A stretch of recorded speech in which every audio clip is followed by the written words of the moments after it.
सबिंदु सिंधु सुस्खलत्तरंगभंगरंजितं द्विषस्तु पापजातजातकारिवारि संयुतं कृतान्तदूतकालभूतभीतिहारि वर्मदे त्वदीयपादपङ्कजं नमामि देवि नर्मदे। नमामि देवि नर्मदे, नमामि मातु नर्मदे, त्वदीयपादपङ्कजं नमामि देवि नर्मदे। ॐ नमो जी आद्या वेदप्रतिपाद्या जय जय स्वसंवेद्या आत्मरूपा। सर्वांना नमस्कार आणि नर्मदे हर, नर्मदे हर, नर्मदे हर। काल आपण 82 अध्यायापर्यंत आलो होतो आणि या अध्यायामध्ये आपण काल मंगलनाथ, त्याचप्रकारे नागदेवता, गोमाता यांनी कसं नर्मदा तटी साधना केली, तपस्या केली, तसेच गणेशाने सुद्धा तपस्या केली आणि गणेश सिद्ध झाले। त्याचप्रमाणे गौतम ऋषी, पराशर ऋषी यांनी तपस्या केली हे पाहिलं। तर ह्या सर्वच अध्यायांमध्ये एक मुख्य गोष्ट प्रामुख्याने आहे की काही दोष दूर होण्यासाठी तपश्चर्या केली आहे, तर काही जणांनी सिद्धी प्राप्त करण्यासाठी तपस्या केलेली आहे, तर दानवांनी वरदान प्राप्त करून घेण्यासाठी स्वार्थासाठी तपस्या केलेली आहे। तर अशा पद्धतीने प्रत्येकाने आश्रय घेतलेला आहे। आपल्या हातून घडलेले अपराध, त्या अपराधातून आपली सुटका व्हावी ह्यासाठी प्रायश्चित्त म्हणून तपस्या केलेली आहे। तर आपली उन्नती व्हावी ह्यासाठी, आध्यात्मिक उन्नती व्हावी ह्यासाठी सुद्धा काही जणांचा हेतू तो होता। तर काही जणांचा हेतू, जसं दानवांचा हेतू होता की श्री शंकराकडून वर प्राप्त करून घेऊन आपण देवतांना हरवणं, हा त्यांचा हेतू होता। आणि हे सर्वच हेतू कोणाचे काय हेतू असतात हे सर्व भगवंताला ठाऊक असतात आणि त्याला ठाऊक माहीत असून सुद्धा भगवंत त्या तपस्येचं फल प्रत्येकाला हा देतो। आणि त्याच प्रकार जसं दानवांना श्री पार्वती देवीच्या आग्रहामुळे त्यांनी श्री भगवान श्री शंकरांनी त्या असुराला वर दिला होता आणि तो असुर श्री शंकरांच्याच त्यांच्याच जीवावरती तो उठला। तर त्यांना ती कल्पना होती की ह्या असुराला वर देण्या योग्य नाही आहे, परंतु जे तपस्या इतकी केली होती त्या तपस्येचं फल म्हणून त्यांनी ते वरदान दिलेलं आहे। आणि इथं त्यांनी बोध पण करून दिलेला आहे की जी मूर्ख स्त्री, त्यांनी विशेष शास्त्राने दिलेलं आहे की जेव्हा एखाद्या स्त्रीकडून एखादा मूर्ख सल्ला येतो, मूर्ख स्त्री म्हणजे तिच्याकडून आलेला मूर्ख सल्ला, तर त्याला अनुसरून वागलं किंवा बालहट्टाला अनुसरून वागलं की तिथं अहित हे होणारच आहे। परंतु जीवनामध्ये चालत असताना कधी कधी असं वागावं लागतं अनेक वेळेला, तर आणि त्याचे परिणामसुद्धा भोगावे लागतात। तसंच देवतांना सुद्धा ते भोगावे लागले, भगवान श्री शंकरांना ते परिणाम भोगावे लागलेले आहे आणि त्याला सामोरी जावं लागलेलं आहे। तर ह्या सर्वच घटनांवरून आपल्या लक्षात येतं की भगवंत हा तपस्येचं फल हा देत असतो आणि प्रत्येक साधकाला तो देत असतो। त्यामध्ये तो पाहत नाही की हा दानव म्हणजे आपल्यासारखेच आहेत, ते सुद्धा मानव रूपातच आहेत, परंतु त्यांची वृत्ती ही आसुरी असल्यामुळे ते आसुर आहेत। देवतांची वृत्ती ही दैवी असल्यामुळे ते देवता आहेत। आपण मनुष्यासारखे आहोत, ना आसुर ना देवता, तर आपण मध्यम अवस्थेत आहोत, मनुष्य आहोत। आपण देवत्वाकडे पण जातो, कधी कधी आसुरत्वाकडे पण जातो, असे आपण मनुष्य आहोत, मनुष्यगणातले आहोत, योनीतले आहोत किंवा मानव देवात, पण आपण देवताही होऊ शकतो एवढी आपल्यामध्ये। एवढंच काय की आपल्या संतांनी तर परमात्मा पद प्राप्त करून घेतलेलं आहे, म्हणजे हाच आत्मा परमात्मा स्वरूप कसं आहे ही अवस्था त्यांनी प्रत्यक्ष अनुभवलेली आहे आणि ते भगवंतमय झालेले आहेत। एवढं क्षमता आपल्या आत्म्यामध्ये भगवंताने दिलेली आहे, हे आपल्या संतांनी, म्हणजे देवत्वाच्या पण पलीकडे असलेली अवस्था संतांनी प्राप्त केलेली आहे। म्हणूनच संत हे सर्वश्रेष्ठ आविष्कार ह्या सृष्टीमधला सर्वश्रेष्ठ आविष्कार कोण असतील तर ते संत आहेत. देवतांच्याही पलीकडे असलेला आविष्कार हा संत आहे. तर ह्या पद्धतीने इथं एकच मानव, पण तो ह्या सर्व त्याच्या ज्या वृत्ती आहेत त्या वृत्तीनुसार तोच देवत्वाची प्राप्ती करू शकतो, तोच आसुरत्वाची प्राप्ती करू शकतो, तोच मनुष्य म्हणून जगत असतो आणि तोच संतही होतो. तर तोच मानव आहे. तर ह्या पद्धतीने हेतू काय आहेत साधनेचे, विविध हेतूने नर्मदा तटी साधना केलेली आहे आणि प्रत्येकाची ती सफल झालेली आहे. केवळ मानव योनीमधल्याच गणाने साधना नाही, मानव योनीनेच साधना नाही केलेली आहे, तर तिथं नागदेवतेने सुद्धा केलेली आहे, मंगळनाथाने सुद्धा केली आहे, सूर्यदेवतेने, अग्निदेवतेने आणि ह्या सर्वच ह्या पंचमहाभूतांनी सुद्धा त्यांच्या देवतांनी पण तिथं साधना केलेली आहे आणि पशुयोनी त्यांनी सुद्धा साधना केली आहे. हे आत्तापर्यंत आपल्या लक्षात आलेले आहे आणि ऋषीमुनींनी साधना केलेली आहे. आणि या प्रत्येक अध्यायामध्ये विशेष दिलेला आहे की इथे प्रत्येक तटावरती त्यांनी पितृतर्पणाला महत्त्व दिलेले आहे. एक तर स्व उद्धार आणि दुसरा आपल्या सर्व पितरांचा उद्धार, ह्या दोन गोष्टी अत्यंत महत्त्वाच्या दिलेल्या आहे. आपल्याला प्रत्येक अध्यायामध्ये त्या तीर्थाच्या महात्म्यामध्ये स्व उद्धार आणि पितरांचा उद्धार हे जाणवेल. याचा अर्थ असा नाही की प्रत्येक तटावरती आपण पितृतर्पण करत पिंडदान करत जावं, याची काही आवश्यकता नाही आहे. एखाद्या तटावरती आपण मनोभावे केलं पितृतर्पण किंवा आपण घरात पितृतर्पण मनोभावे करतच असतो, ज्या तिथी आहेत त्या तिथींना करतच असतो, तर त्याला अनन्यसाधारण महत्त्व आहे. आणि एखाद वेळेला आपण तिथं गेलो आणि तिथं केलं तर ते चांगलं आहे, पण प्रत्येक तटावर करत जाण्याची आवश्यकता नाही. पण प्रत्येक तट हा पितरांसाठी सुद्धा तिथं त्यांना सुद्धा शांती प्रदान करणारा हे लक्षात येतं. आणि ह्या सगळ्याच भूमिकेतनं आपल्या लक्षात येतं की कोणीही व्यक्ती गेल्यानंतर तिचे सर्व विधी होणं हे आवश्यक आहे हे लक्षात येतं, कारण त्या विधींना महत्त्व आहे. आपणाला सूक्ष्म जगतामध्ये काय कार्य घडतं हे कळू शकत नाही, तेवढी आपली क्षमता नाही आहे. परंतु जर आपण नर्मदा पुराण वाचत आहोत तर तिथं आपल्या लक्षात येईल की आपल्याला जी स्थूल वाहणारी जी नदी दिसते किंवा जे स्थूल असणारं वायू आहे, सूक्ष्म रूपात वायू आहे, अग्नी आहे, तर ह्या प्रत्येकाची देवता आहे. तर त्यामुळे जे मनुष्य एकदा गेल्यानंतर त्याचं पण जे सूक्ष्म स्वरूप आहे तर त्याच्या योग्य गतीसाठी हे सर्व जे दिवस शास्त्राने दिलेले आहेत तर ते करणं अत्यंत आवश्यक आहे. ते पूर्णतः त्यामध्ये विज्ञान सामावलेलं आहे. त्यामध्ये सूक्ष्म शरीराचं आणि त्यामध्ये त्या जीवाच्या पुढील गतीचं विज्ञान सामावलेलं आहे, जे विज्ञानाला पण सिद्ध करून सांगणं इतक्यात तरी शक्य नाही असं विज्ञान सामावलेलं आहे. त्यामुळे कुठल्याही जे आपण काही विधी करतो त्यामध्ये कोणत्याही प्रकारचा थोतांड नाही आहे, तर तिथे श्रद्धेने ते करणं गरजेचं आहे. आपल्याला शास्त्राने सांगितलं म्हणून करणं आवश्यक आहे. आणि शास्त्रात जी दिलेली प्रत्येक गोष्ट आहे ती अत्यंत शास्त्रपूर्ण आहे, वैज्ञानिक दृष्टीने सुद्धा शास्त्रपूर्ण आहे. केवळ आपण तिथपर्यंत विज्ञान आज अजून पोचलेलं नाही आहे, पण जेव्हा पोचेल तेव्हा आपल्या वेदांमधल्या आणि एक गोष्टी ह्या सिद्ध होणारच आहेत. हे इथे महत्त्वाचं या अध्यायाच्या निमित्ताने आपल्या लक्षात येण्यासारखी गोष्ट आहे. आता आपण पुढील अध्याय वाचूया, अध्याय 83वा.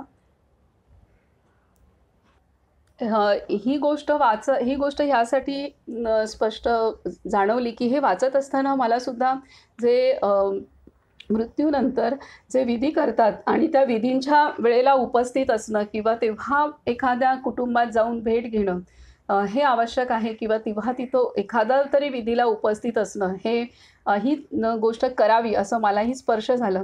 गेल्याच आठवड्यात माझे एक गुरुबंधू आहेत, त्यांचे वडील ते अचानक हार्ट अटॅकने हे झाले सांगली इथं. तर आता परवा त्यांचं बुधवारी त्यांचं कार्य आहे, तर तेव्हा मग मी उद्याला मंगळवारीच जाणार आहे. तर मला हे वाचत असल्यामुळे मी नंतर भेटायला जाणार होते, परंतु आत्ता हे सर्व वाचत असताना माझ्या लक्षात आलं की त्या काकांशी त्यांचा एक माझ्याशी ऋणानुबंध झाला होता 8-9 वर्ष, आणि त्यामुळे तो ऋणानुबंधाचं मला त्यांना जर त्यांच्यासाठी भेटायचं असेल तर ह्या दिवसांमध्ये जाणं आवश्यक आहे. त्या व्यतिरिक्त त्या घरातल्या बाकी सगळ्यांना भेटायचं असेल तर नंतर कधी गेलं तरी हरकत नाही आहे. परंतु 13 दिवसांचं जे आहे त्यानंतर तोपर्यंत तो जीव त्या वास्तूमध्ये किंवा त्या आसपास त्याची उपस्थिती सूक्ष्म रूपामध्ये असते आणि त्यानंतर तो तिथून डिटॅच्ड होतो. तिथून त्याची विरक्ती होते.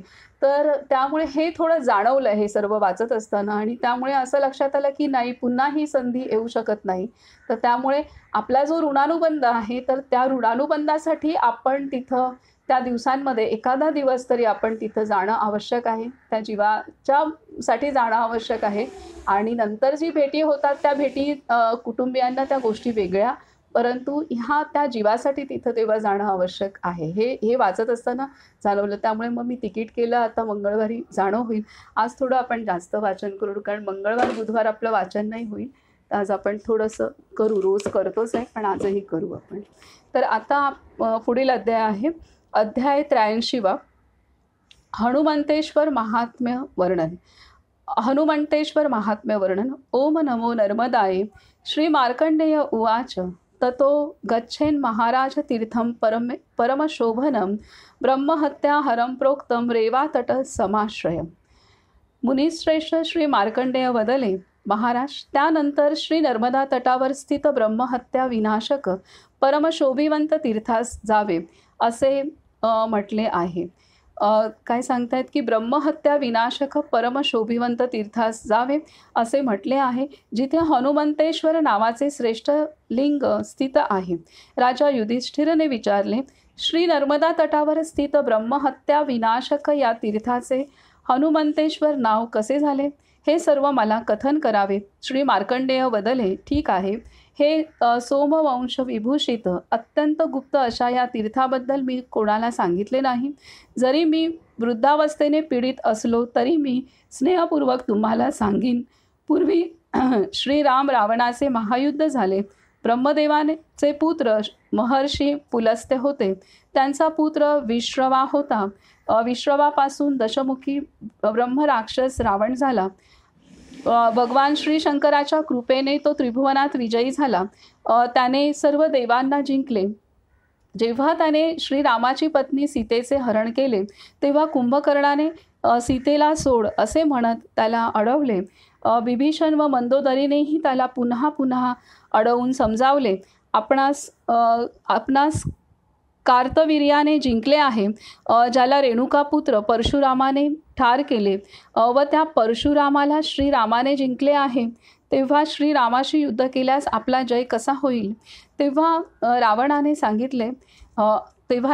सांगितले अस्त्ररहित वानर, मानव, अस्वल, डुक्कर तसेच सुरासुराच्या समूहाने मी कधी पराजित झालो नाही.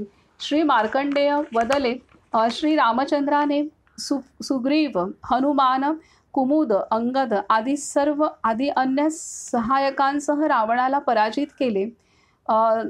संग्रामात श्रीरामाने महाबलवान रावणाला मारले. वायुपुत्र श्री हनुमानाने रावणाचे वन उजाड केले. मोठमोठ्या शूरांना ठार केले. रावणपुत्र अक्षय कुमारही संग्रामात ठार झाला. श्री हनुमानाने राक्षसांच्या भयंकर समुदायालाही मारले. अशा प्रकारे रामायण वृत्त व सीता मोक्ष झाल्यावर राम अयोध्येत परतल्यावर वानरश्रेष्ठ श्री हनुमान श्री शंकराला प्रणाम करून कैलास पर्वतावर गेला. तिथे नंदीश्वरने वानरश्रेष्ठ हनुमानाला सांगितले, थांबा थांबा, तुम्ही ब्रह्महत्या दोषाने युक्त आहात, तेव्हा हे वानर, तुम्हाला भैरव सभा दर्शनाचा अधिकार नाही. हनुमानाने विनंती केली, नंदीनाथ, तुम्ही श्री शंकराला या पातकाचे प्रायश्चित्त विचारा. अनेक कारणांनी मी पापयुक्त झालो आहे. नंदीश्वर म्हणाले, हे हनुमान, तुम्ही पृथ्वीवर स्थित श्री शंकर देहोत्पन्न श्री नर्मदाबद्दल ऐकले नाही का?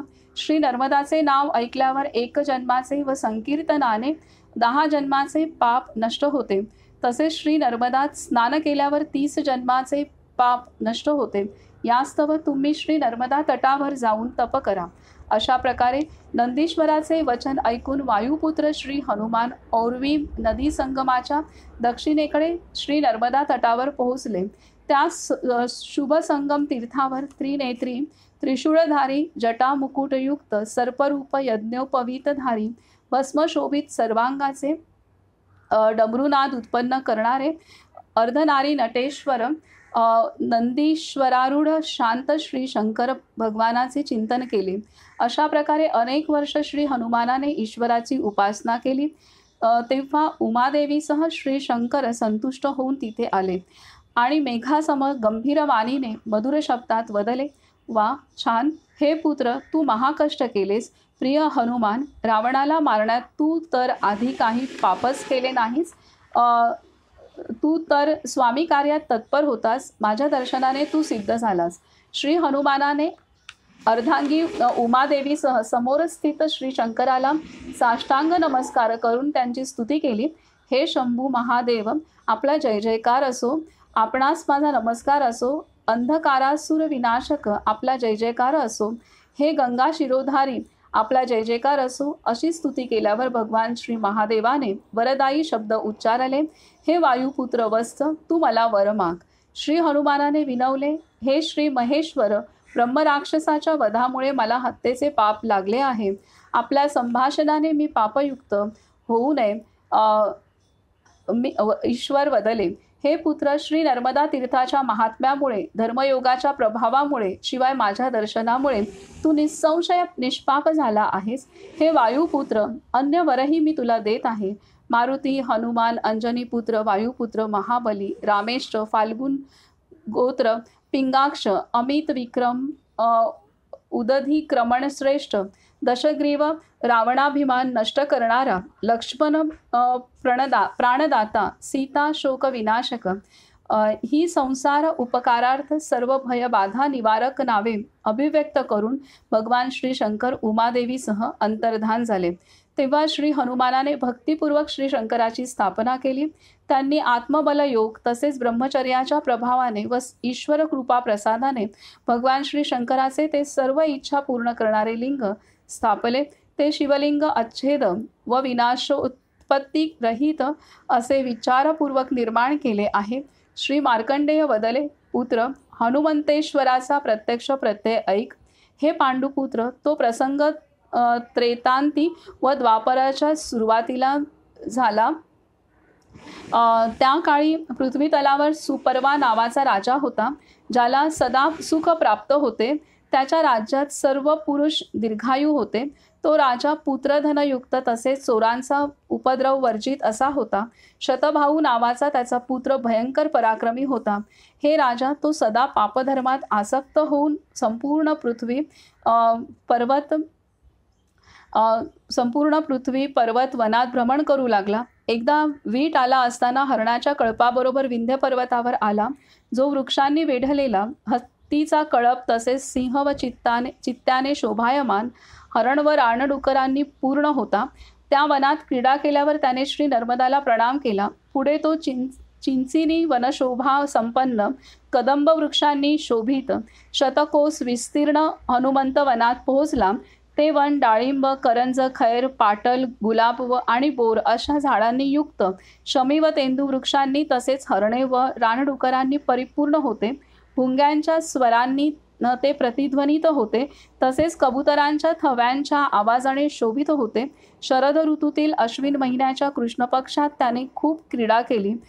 वनाच्या मध्यभागात गेल्यावर कोणते तरी पुस्तक हाती घेतलेल्या पीतवर्णी चंचल ब्राह्मणाला शतभाऊने प्रश्न विचारला, हे ब्राह्मण श्रेष्ठ, तुम्ही इकडे तिकडे बघत पुस्तक हाती घेऊन एकटेच वनात का भ्रमण करत आहात?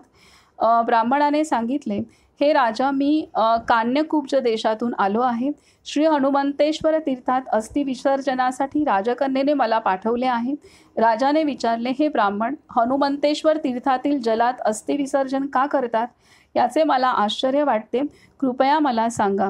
हे राजा युधिष्ठिर, सुपर्वाचा पुत्र शतबाहूने स्वतःचे वाहन सोडून भूमीवर मस्तक ठेवून प्रणाम करून हात जोडले तेव्हा ब्राह्मणाने स्वतःचा प्राचीन वृत्तांत सांगितला. ब्राह्मणाने सांगितले, कान्यकुब्ज प्रदेशात शिखंडी नावाचा महाप्रतापी राजा आहे. तो आधी निपुत्रिक होता. त्याला तीव्र इच्छेमुळे एक कन्या झाली. ती पूर्वजन्माचे स्मरण करणारी व श्री नर्मदा प्रभावाने अति सुंदरांगी होती. पिता शिखंडीने एकदा कन्येला म्हटले, प्रिय कन्ये, या अनित्य संसारात मी कन्यादान करावे उद्याचे कार्य मनुष्याने आजच करावे व दिवसाच्या उत्तर भागातले कार्य पूर्व भागातच करावे. केलेल्या वा न केलेल्या कार्याची मृत्यू प्रतीक्षा करत नाही.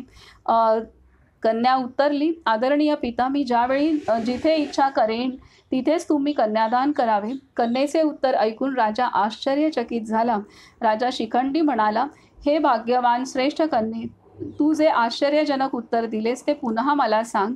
पित्याच्या सांगण्यावरून ती श्रेष्ठ कन्या त्यांच्याजवळ आली. तिने हनुमंतेश्वरातील सर्व वृत्तांत निवेदन केला. हे राजा, कलापिनी मयुरी म्हणजे मी जेव्हा स्वामींसह राहत होते श्री नर्मदा ओरवी संगमाच्या जवळील श्री नर्मदा तटावरील पुण्यप्रद हनुमंत वनात मी स्वेच्छेने विहार करताना रात्री देवदार वृक्षाच्या खाली माझ्या पतीसह झोपले होते. तेव्हा त्या वनात भुकेले पारधी आले. शिकार करण्याच्या विचाराने त्या पापी पारध्यांनी पतीसह मला पाहिले आणि स्वामींसह मला जाळ्यात पकडले. पंख जोरात पकडून मान पिरगळली.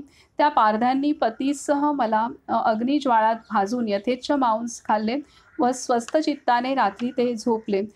क्रमशः रात्र संपली. प्रातःकाळी उर्वरित मांस गिधाडांना मारणाऱ्या कोल्ह्यांनी भक्षण केले. नस व मांसाने लपेटलेले माझ्या शरीराचे एक हाड मांसभक्षी पक्षी घेऊन आकाशात उडाला. ते पाहून अन्य पक्षीही तिथे पोहोचले. पक्ष्यांचा थवा पाहून त्या पक्षाने तो हाडाचा तुकडा सोडला. तो हाडाचा तुकडा हनुमंतेश्वर तीर्थात श्री नर्मदा जलात पडला. त्या तीर्थाच्या पुण्यप्रभावामुळे मी तुमची राजकन्या झाली. पूर्वजन्माचे स्मरण असणारी मी आपल्यासारख्या राजाच्या कुळात जन्मले. यामुळे हे राजश्रेष्ठ, मी विवाहाची इच्छा करत नाही. माझे पती आजही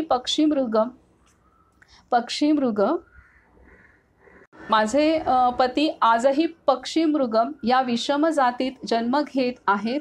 त्यांचा तो उर्वरित अस्थिखंड तिथेच तीर्थाजवळ असेल. हे आदरणीय पिता, तो अस्थिखंड त्या तीर्थात टाकण्यासाठी तुम्ही एखाद्या श्रेष्ठ ब्राह्मणाला पाठवा. हे राजश्रेष्ठ, हे सर्व कारण मी तुम्हाला निवेदन केले. यावेळी माझे पती विषम स्थितीत पक्षीमृग जातीत आहे. जर तुम्ही कोणाला नर्मदा तटावर पाठवले तर मी त्याला ते स्थान व चिन्हांनी युक्त माझ्या पतीबद्दल सांगेन. हे राजा, तिथे शिखंडी राजाने मला बोलावले आणि सांगितले, मी तुला 20 गावे देईन. तू नर्मदा तटावर या कार्यार्थ जा. निर्धन असल्यामुळे मी त्या कार्याचा स्वीकार केला. कन्येने म्हटले, तुम्ही सर्व पापक्षय करणाऱ्या श्री नर्मदा तटावर जा. सोमनाथाच्या आग्नेय दिशेला उत्तम हनुमंतेश्वर आहे. श्री नर्मदापासून अर्धा कोस अंतरावर अतिविशाल वटवृक्ष आहे. त्या वटवृक्षाजवळ करंज व फणसाची झाडे आहेत.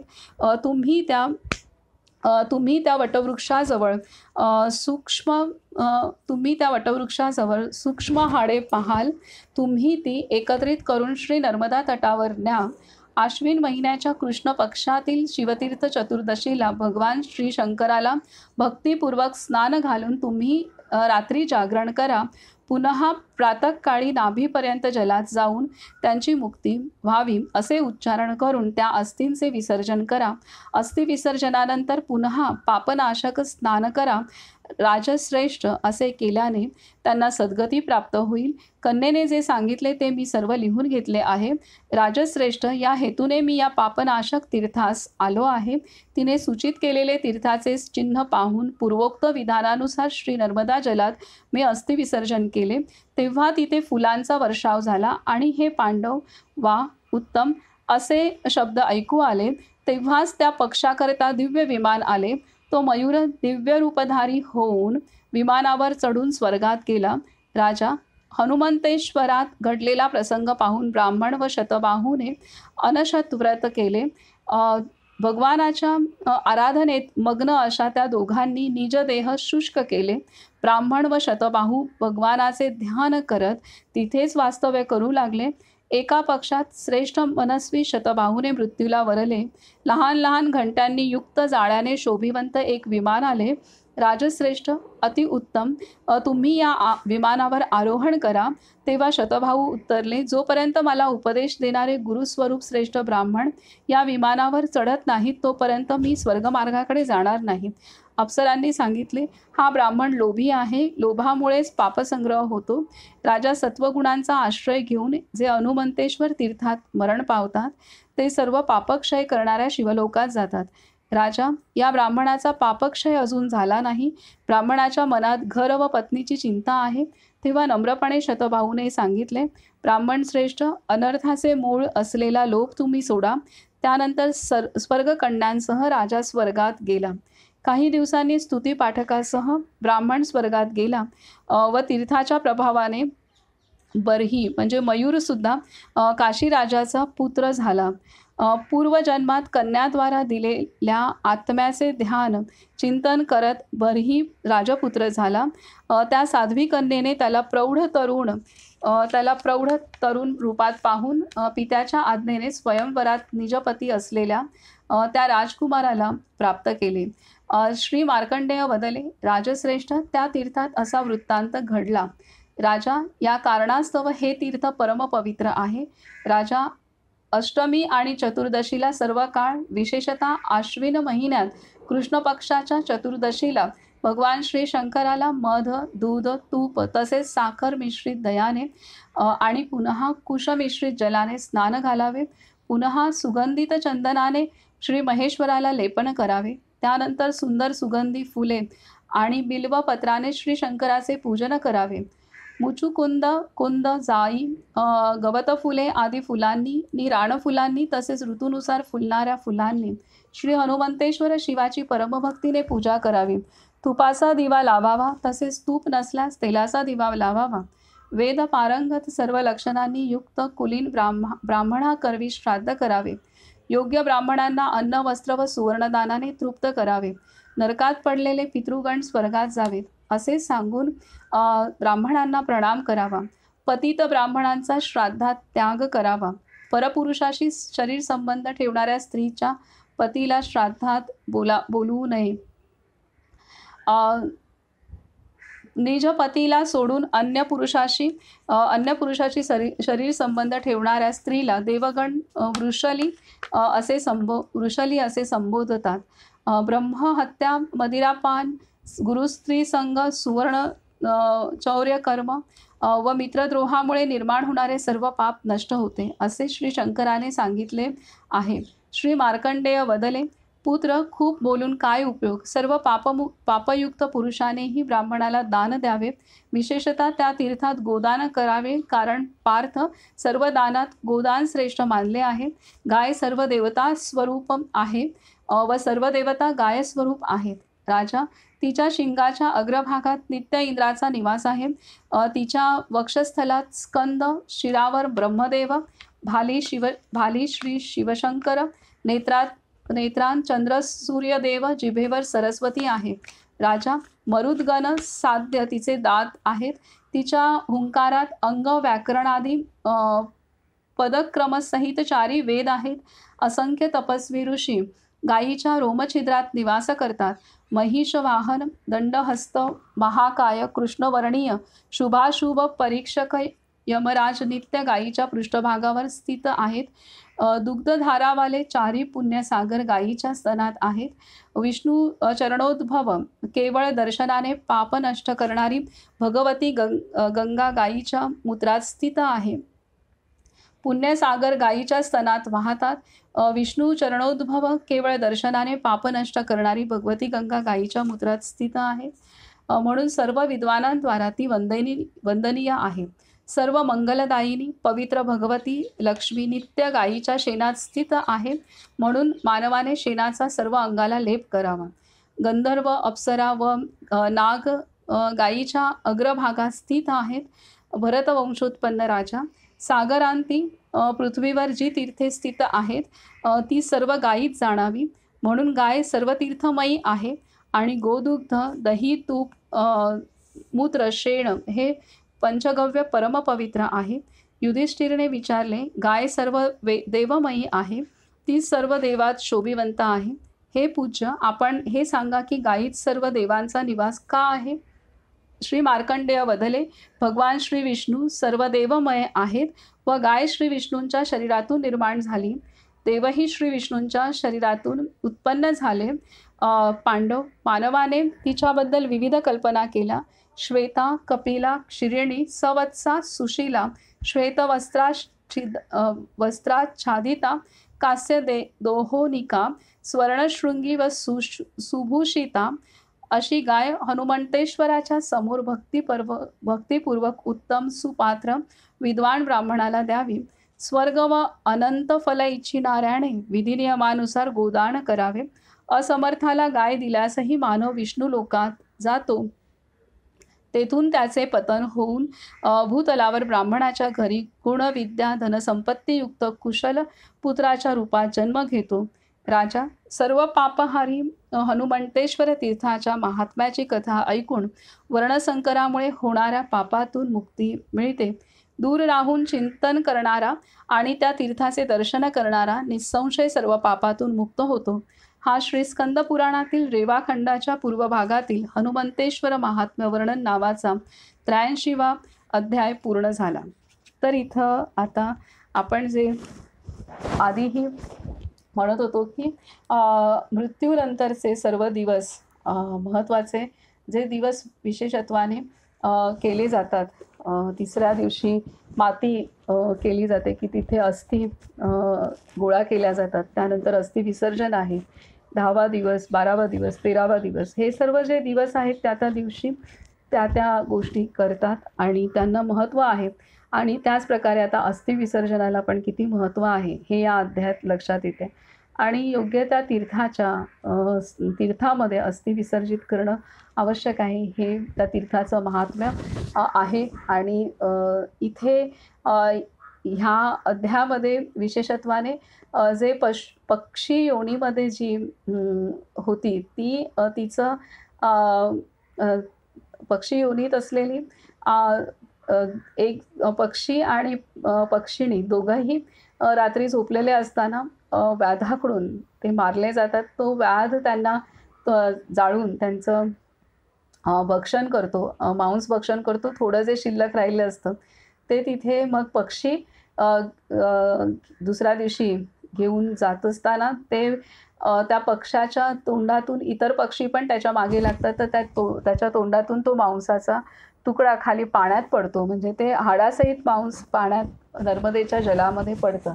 आणि नकळत त्या पक्षाच्या अस्थिचं विसर्जन हे त्या पक्षाच्या तोंडातून सुटल्यामुळे नर्मदा जलामध्ये होतं. आणि त्यामुळे त्या पक्षाला पुढील जन्मामध्ये ती राजकन्या रूपामध्ये आलेली आहे. आणि तिला ते सगळं स्मरण होत आहे आधीच्या जन्मात ती काय होती. आणि तिला हे स्मरण होत आहे की ती पक्षिणी होती आणि तिला नर्मदा जलामध्ये तिचं अस्थि एक विसर्जित झाल्यामुळे तिला ही राजकन्या ती झालेली आहे. त्यामुळे त्या नर्मदा जलामुळे तिचा उद्धार, तिला पुढील योनी प्राप्त झालेली आहे हे तिच्या लक्षात आलं. आणि तिला तीच तळमळ लागली की जो माझा त्या जन्मात पती होता तर त्याचंसुद्धा तिथे हाडं आहेत, तर त्याचंसुद्धा विसर्जन व्हावं आणि त्याला पुढील गती प्राप्त व्हावी ह्यासाठी ती राजकन्या आपल्या पित्याला सांगते. आणि त्यानुसार त्याचं तिथे ब्राह्मणाला पाठवून तिथे योग्य रीतीने अस्थि विसर्जन केलं जातं. आणि तो सुद्धा पशु पुढील जन्मामध्ये राजकुमाराच्या योनीत येतो. आणि मग तिथे तोपर्यंत हिचं वय वाढलेलं असतं. आणि हे सर्व ही अशी कथा आहे. ह्या कथेच्या आधारे एकच लक्षात आपल्याला महत्त्वाचं एकच म्हणजे मुख्य गोष्ट महत्त्वाची येत आहे की अस्थि विसर्जन विधी पण किती महत्त्वाचा आहे. तो सुद्धा किती पावित्र्याने होणं अत्यंत आवश्यक आहे. आणि त्याला त्यानुसार जरी ते आता तो जीव त्या शरीरापासून दूर झालेला असेल तरीसुद्धा त्याच्या ज्या अस्थी आहेत त्याचंसुद्धा योग्य रीतीने विसर्जन होणं हे पुण्यप्रद कर्म आहे. आणि त्यानुसार त्या जीवाच्या पुढील गतीसाठी ते अस्थि विसर्जन सुद्धा खूप मदत करतं हे ह्या अध्याय आपल्याला शिकवतो आहे. त्यामुळे ह्या सर्व विधींना अनन्यसाधारण महत्त्व आहे. त्या जीवाची पुढील गती योग्य रीतीने होण्याच्या दृष्टीने अनन्य, जसं प्रत्येकाचं कर्म महत्त्वाचं आहेच आहे आणि त्यानुसार जिवंत असतानाचं कर्मही महत्त्वाचं आहे आणि नंतर ती व्यक्ती गेल्यानंतर इतर आप्तेष्टांनी तिच्यासाठी करण्याचं कर्मसुद्धा तितकंच महत्त्वाचं आहे. हे महत्त्वाची गोष्ट आहे. ते गांभीर्याने आपण करणं, पावित्र्याने करणं, मनोभावे करणं आणि अत्यंत भगवंताच्या चिंतनात करणं हे आवश्यक आहे. आणि इथे आत्ताच ह्या दिवसांमध्येच एक ह्यांचा शीख लोकांचे एक हे आहे सत्संग असतो सिंधी लोकांचा, म्हणजे त्यामध्ये गुरुवाणी, गुरु गोविंद सिंगांचं सर्व वाणी असतात आणि तो इथे उल्हासनगरच्या इथे असतो. मी त्याची क्लिप पाठवेन. तर ते एक छोटीशी क्लिप त्यांची ऐकली मी आत्ता ह्या दिवसांमध्ये. तर त्याच्यामध्ये त्यांनी दिलेलं होतं की कोणीही गेल्यानंतर पहिले ते 13 जे दिवस असतात त्यामध्ये जास्तीत जास्त नामस्मरण होईल हे पाहिलं पाहिजे. हे जर आपण केलं तर त्या व्यक्तीची गती चांगली होण्यासाठी ते नामसाधना फार मदत करत असते. त्यामुळे व्यक्तीचा वियोग झाल्यानंतर कोणालाही दुःख होणं, कष्ट होणं हे साहजिक आहे. परंतु आज ना उद्या आपल्याला किंवा आपल्या जवळच्या नातेवाईकांना किंवा जवळच्या दूरच्या हे कोणी असेल तरी आज ना उद्या प्रत्येकाला हे जायचं आहे. पण गेलं आहे म्हणून तिथे आक्रोश करणं किंवा तो वेळ खूप काही शोकामध्ये घालवणं, दुःख तर होणारच आहे सर्वांना, त्याबद्दल वादच नाही, दुःख नाही होणार.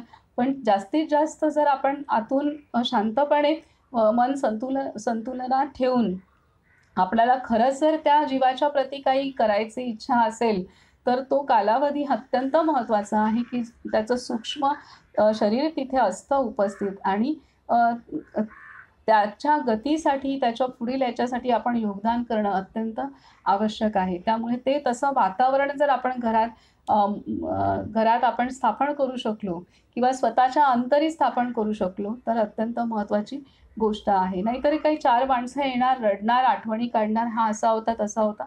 पण ह्याच्यात काही पॉइंट नाहीये आणि ते घराच्या बाहेर गेल्यानंतर अनेक जण विसरून पण जाणार. तर हे सगळं होत असतं. तर ह्याने कुठलाच उद्धार नाहीये. पण जर त्यावेळेला तिथे आपण अंतर्मुख होऊन जे काही येतात भेटतात शांत राहून जितकी शांतता सांभाळू आणि जितकं आतमध्ये नामस्मरण करू किंवा एखादं संगीत आपण तिथे एखादं नामस्मरणाचं यंत्रच तिथं लावलं तर येणार आहे, पण त्याच ह्याच्यामध्ये त्यांचं तरी नाम होईल असं करणं अत्यंत आवश्यक आहे. डोळसपणे ते दिवस व्यतीत करणं आवश्यक आहे. कारण माणूस जिवंत असतो त्यावेळेला त्याला तितकं साधन करणं किंवा आवड असेल तरी किंवा काही जणांना माहीत पण नसतं, आपल्याला असं काही करायला पाहिजे असतं, त्यामुळे झालेलं पण नसतं, असंही असतं. पण नंतर ह्या तेवढ्या दिवसांमध्ये आपण सूक्ष्म रूपाने ती शक्ती तिथं असते. तर तेव्हा ह्या पद्धतीने आणि नाही म्हटलं तरी 10, 12, 13 दिवस जवळचे नातेवाईक त्यांना तिथं थांबणं आवश्यक पण असतं. जास्त कोणी जातही नाही आपल्या कामाला किंवा काही असेल तर तिथे असतात.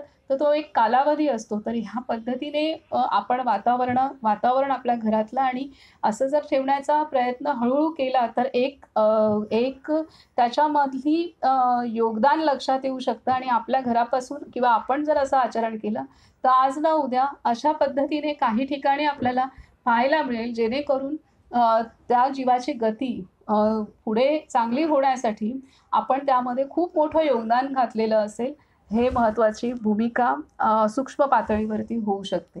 तर हे आणि कोण किती काय करेल हा भाग वेगळा, पण आपण स्वतः त्या भूमिकेत असणं अत्यंत आवश्यक आहे.